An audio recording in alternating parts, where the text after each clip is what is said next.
Hey guys, this is KKS and अभी आप लोग देख रहे हैं केकेएस कंप्यूटर साइंस। और अभी हम लोग कर रहे हैं पाइथन प्रोग्रामिंग प्रैक्टिस क्वेश्चन। तो चलिए देखते हैं क्वेश्चन क्या है। तो क्वेश्चन हमारे पास है, write a program to print the sum of all even number in the range of 1 to 50 and print the even sum. तो क्वेश्चन हमारे पास सिंपल सा ये है, हमको क्या करना है, 1 से लेके 50 तक में जो भी इवन नंबर है उस इवन नंबर के सम को क्या करना है, प्रिंट करना है। 1 से लेके 50 तक के बीच में जितना भी इवन नंबर है सबका क्या करना है, हमको इवन नंबर का सम करना है। ओके, अगर उसको प्रिंट करना चाहते हैं तो उसको प्रिंट भी कर सकते हैं। तो उसको करने का लॉजिक क्या होगा, तो उसको करने का लॉजिक सिंपल सा ये है, आपको इवन नंबर का क्या डेफिनेशन होता है वो समझ में आना चाहिए। तो इवन नंबर का डेफिनेशन क्या होता है, इवन नंबर का डेफिनेशन सिंपल सा ये होता है, जो 2 से पूरा पूरा डिविजिबल रहे तो उसको बोलते हैं इवन नंबर। जो 2 से पूरा पूरा डिविजिबल, तो 2 से जब पूरा पूरा डिविजिबल हो जाएगा तो उसका रिमाइंडर क्या होगा, जब हम किसी नंबर में 2 से डिवाइड लगाएं और 2 से डिवाइड लगाने के बाद हम उसका अगर रिमाइंडर में देखेंगे, तो अगर उसका रिमाइंडर 0 हो रहा है इसका मतलब पूरा पूरा डिविजिबल हो गया। जैसे कि हम यहाँ पे 4 का एग्जांपल लेते हैं, 4 में अगर हम 2 से डिवाइड लगाए तो इसका जो रिमाइंडर है, रिमाइंडर क्या आएगा, 0 आएगा। ठीक है, रिमाइंडर का बात कर रहे हैं हम। अगर यहाँ पर हम मान लेते हैं 5 में हम 2 से डिवाइड लगाए तो इसका रिमाइंडर जो है नॉट इक्वल टू 0 आएगा। तो यहीं पे हम लॉजिक लगाएंगे, क्या कोई नंबर अगर 2 से पूरा पूरा डिविजिबल है तो उसको हम बोलेंगे क्या, उसका जो होगा रिमाइंडर तो 0 आएगा, उसको बोल देंगे हम इवन नंबर।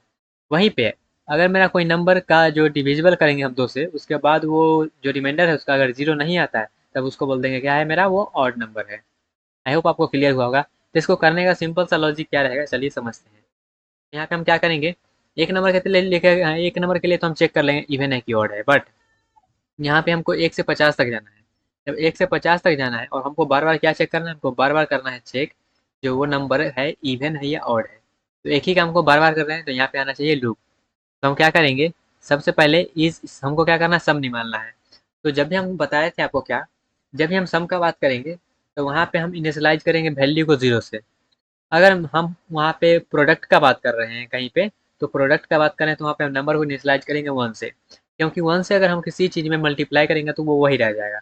लेकिन वहीं पे अगर हम 0 से मल्टीप्लाई करेंगे किसी में तो वो ओवरऑल 0 हो जाएगा। इसलिए जहाँ पर भी सम करना हो वहाँ पे 0, और जहाँ पर भी मल्टीप्लाई करना है वहाँ पे वेरिएबल को हम इनिशियलाइज कर देंगे 1 से, जहाँ पर भी हमको नीड पड़ेगा वहाँ पे। तो हम क्या करेंगे, लूप चला देंगे, कहाँ से लेकर नंबर को हम कहाँ से स्टार्ट कर देंगे, रेंज 1 से 51 तक, 51 तक इसलिए ताकि वो 50 तक जा सके।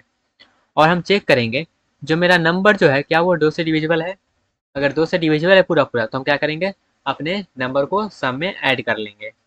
और यही काम को हम बार बार लूप में चलाते रहेंगे, चलाते रहेंगे, चलाते रहेंगे और सम करते रहेंगे।